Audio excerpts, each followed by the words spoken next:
Hello, everyone. I'm Greg Giglio, principal of Homestead High School, and we're here with another edition of our weekly video message. And as you can see, and as promised, I have a couple of guest stars here. So can you guys introduce yourselves for our viewing audience? So I'm Jen Ren, and I'm a senior at Homestead. And Megan, I'm a junior at Homestead.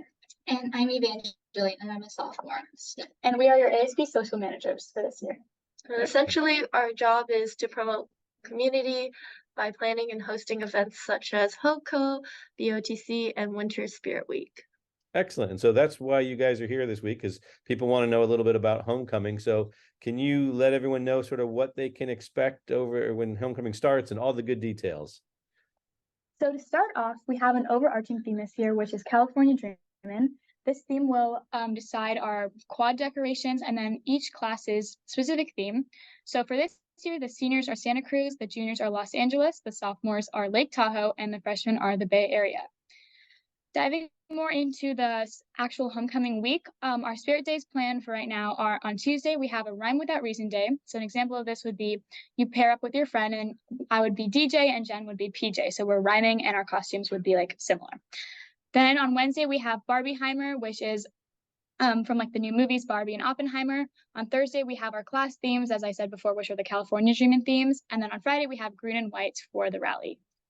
And then we also have Royalty and HOCO Court. So these are 10 nominated students, seniors specifically by the staff, that have been nominated for all their contributions to the Homestead community. Royalty is voted by the senior class, and essentially on the day of the rally, which is October 13th, they have their own kind of little celebration where they go to Gamble Gardens and get pictures taken, as well as have lunch, kind of on leadership.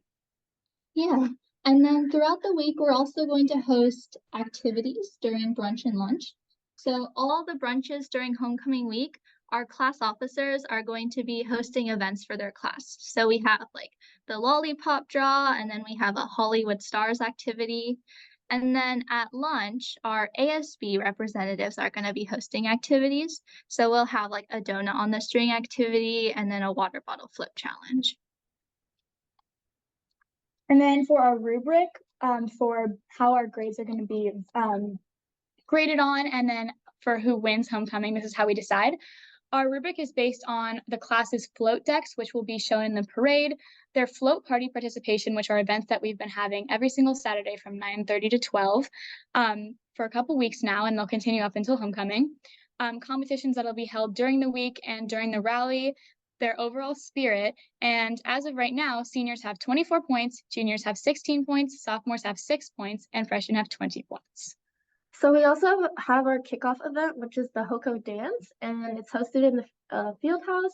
It's free for ASB, so if you want a yearbook or want to be in a lot of ASB's events like prom, highly recommended that you get an ASB membership, because a lot of the events will be either free or have special discounts for ASB members, and then the dance is $15 without ASB. We are actually sold out with our HOCO dance tickets this year. Yeah, and then lastly, we have our homecoming parade, which will be on the Friday of homecoming week, so the 13th, October 13th. And it'll start right after school at 3:30, and everyone will be in the staff parking lot. So during this parade, we'll have lots of performances by the Homestead Marching Band, cheer, equestrians, and color guard.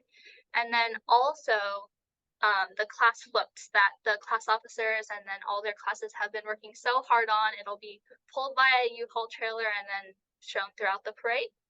And this is actually a really great way for parents to get involved with homecoming. We really want to encourage you to come out, because this is really a community event, and to support the school by watching the parade and seeing all the amazing performances. Absolutely. So thank you. As you can see, there's a lot of hard work that you and your ASB folks and all the classes put in, and all the adults put in. So thank you guys for doing all that behind the scenes work, getting things set up. Really excited about this year's theme. Excited about the fact that we're trying something different with the dance, and we've got a lot of tickets sold this year. There have been some years where we hardly sell any tickets, so it's kind of nice to see the enthusiasm for it. So, and also glad to hear that there are ways parents can get involved, and we do hope to see them at some of the different events, the football game, the parade, that kind of stuff. But thank you guys for coming in and explaining all that and letting us know what's going on. I'm going to let you get back to your busy days because you obviously there's a few more days left till homecoming. So want to make sure that we get everything taken care of. So thank you guys so much for coming. Thank you for Thank having us. you. Good morning, Homestead. Happy Friday, September 29th, the last Friday in September.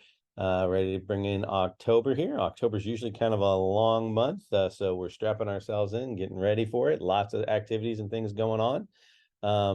So here are the announcements for this week. So a couple shout outs and recognitions. First one goes to Mrs. Paula Mockler. She's an assistant principal, displayed exceptional warmth and patience during our family's visit today. She graciously attended to all of our inquiries and concerns, going the extra mile to ensure our son felt reassured about his progress. Additionally, she shared valuable tips on staying organized and achieving success in school. And then another one went out to Mr. Graham Logie, who's one of our business teachers, and Mr. Richard Porticos, who is our engineering and a science teacher. Just for generously sparing their time from their busy schedules to offer valuable insights and meet with their family. So thank you to those 3 staff members for doing great stuff. Oops, I hit the wrong button there. There we go. So, obviously we had some pretty horrible news this week in terms of losing a student. And so, definitely want to say thank you to this person who sent this in. It was an anonymous one, but just no questions or concerns. Want to say sorry for the loss of a student, pray for the family and respect their privacy. We pray for the teachers and staff and students too. We pray for Shreyas's family, grace and peace. So thank you very much for that. It has been a tough week, but we've really appreciated the comments of support and community. And we're doing our best to provide support for each other. And so moving ourselves through it. So again, thank you for all of that. And thank you for respecting the wishes of the family. So, all our thoughts and prayers go out to each other. And so thank you for showing that Homestead is a true community and that we stick together when times get tough. So thank you for that. Moving into our questions and concerns. There was a long kind of question and concern about college night. It was a district program that was held here, I think it was 2 weeks ago now. But there were issues with this person was talking about there were really long lines, there was no parking, it was hard to read signs, lots of different things like that. So I reached out to Danae Nurnberg, who used to be an assistant principal on this campus, is now at the district office. She's the one who coordinated this. And so we hosted it, but so here's what she said, and then again you can kind of read it as going along, but basically this is the first time that we've been able to hold this event in a long time, so I think there was a big interest in it. Everyone was excited and everybody was excited because a lot of people showed up. We didn't expect to have that high of volume. We haven't had that high of volume in years past, so kind of again wasn't sure what we're getting into, but she's going to be looking at changing some of the setups and looking for things. He's already started talking to the Anza College to see if perhaps we can use one of their bigger spaces. They have more parking, they have more space, they have more seating, all that kind of stuff. If that doesn't work out though, they'll try and think about maybe making some other adjustments. So yeah, that one kind of caught us by surprise, I guess. And when I say us, I mean the district. Even though it was on our campus, that's kind of what we've held before. And so obviously that didn't quite work out. So apologies for that. But plans are already being made for next year's, and so that we can definitely do something better and accommodate more people. Question here about why is the library the only indoor space for students? Even putting chairs at the little counters in the A and B building hallways, let alone keeping the iHub set up with tables all the time, would make a big difference. And yeah, we've tried some of these things at different times, but ultimately one of the issues that this comes down to is having proper supervision and so that there aren't distractions being caused. So we used to have a lot of furniture in the iHub, but what was happening is that students were sitting in there, they were getting casual and having call out conversations, and they were starting to distract and disrupt some of the classes there. So we pared down the furniture so that it wasn't there. The library is a place where we have permanent people situated so they can supervise the whole time. There is plenty of space in there at open period, so going in there shouldn't be a problem, but there can be some problems at after school if it's closed or during tutorials, that kind of thing. We do have counters in the A and B hallways. They're meant to be sort of stand up and stand on your computer and charge your computer and that kind of stuff, or stand up and write. We purposely chose not to put chairs out there because when we've done that before, again, those chairs end up getting used in different ways and moved, and kids end up hanging out there and talking rather than actually using them for work. So again, a little bit of an inconvenience, but it's there for just the kids to do quiet work and they can go out in the hallway and do that kind of stuff. students can go into the cafeteria during their open periods. There is a door that's open. We do have people that are in and out of there, so it's a little bit, better for supervision, better for sitting down and doing work. So that is a place that they can do it. And we are in California, so we're pretty lucky to have some really good weather. Both quads have lots of tables in them, and so sitting out in there can be working on it. So obviously, when the weather though changes, we will set up the iHub in the student center with tables and chairs, because it's a place for kids to stay warm or to stay dry. But on a daily basis, and what we do in those times, we actually change up our supervision and we go into those areas.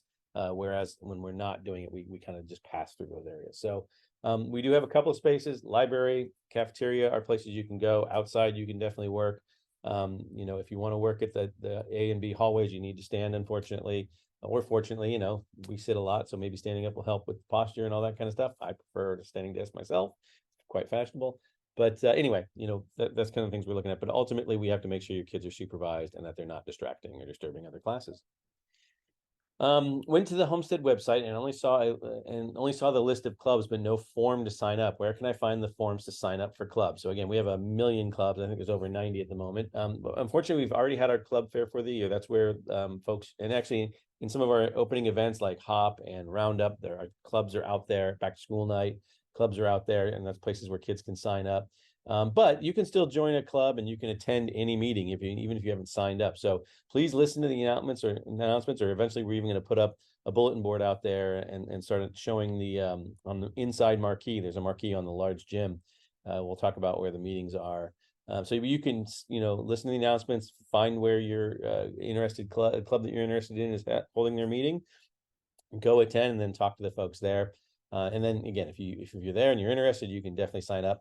The other thing you can do is on that list that you mentioned seeing, there should be the advisor name on there. So you can always email the advisor and ask them for information like when are you meeting and who can I talk to sign up for the club. And ultimately, for more information about clubs, you can go to any of the ASB folks or Miss Kirby, who is the ASB leadership teacher.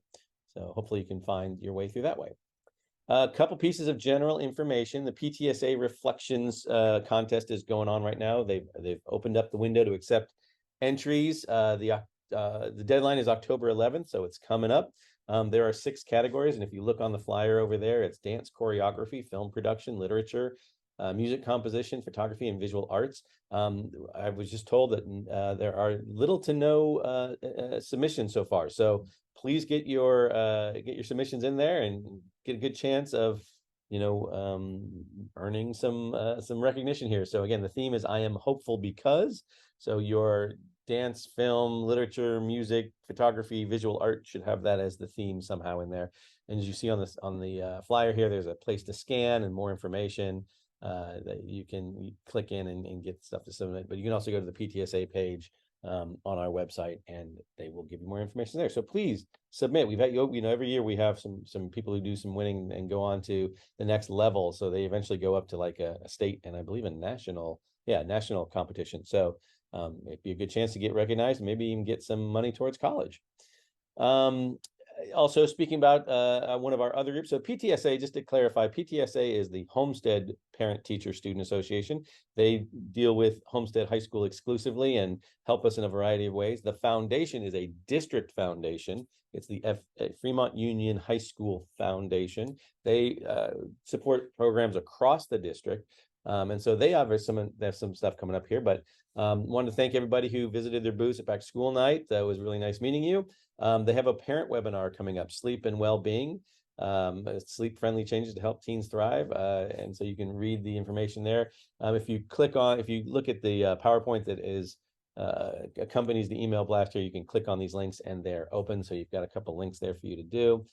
And so again, another parenting seminar coming up, and the next one coming up is in person at the Shannon Theater at Fremont High School on October 18th, 2023 from 7 to 8:30. It's about fentanyl awareness. It's something that folks have been, definitely emailing me about and talking about. Luckily, we've not seen it here on our campus. Put a little picture here of the flyer. There's a QR code on there. So again, go on to I don't know if it's big enough here when you can stop the video here and use the QR code, but if you go onto my PowerPoint, it's there, and there's some active links there as well too. So again, lots of good information coming out from both the PTSA and the foundation. Hopefully you get a chance to take part in those. And again, if you haven't joined one or both of them, please do so. They are a huge benefactor to our site and to our district, and we really appreciate the good work that they do. So thank you for that. Couple traffic reminders. As I say, I'm kind of out there all the time, in different spots. And so seeing issues with folks trying to turn left out of the horseshoe, it is illegal. You can get a ticket. The city did put up those pylons right there, so you're not supposed to, but I see people are either running right over them or trying to go around them. So again, you're supposed to turn right, even out of both lanes, turn right. But speaking about right turns, you're not allowed to take a right turn out of the staff lot. And so again, I know sometimes people come for visitings, or at the end of the day, they're picking up their kid, after practices and that kind of stuff. Please make sure that you're being careful with those red lights, because people have gotten some tickets there too. And there's also been some near hits and collisions with bikes and pedestrians. So please be careful with that. And again, no right turns when the pedestrian scramble is going. Cars are supposed to stop and let everybody go every which way they can. Please be patient and let those folks go.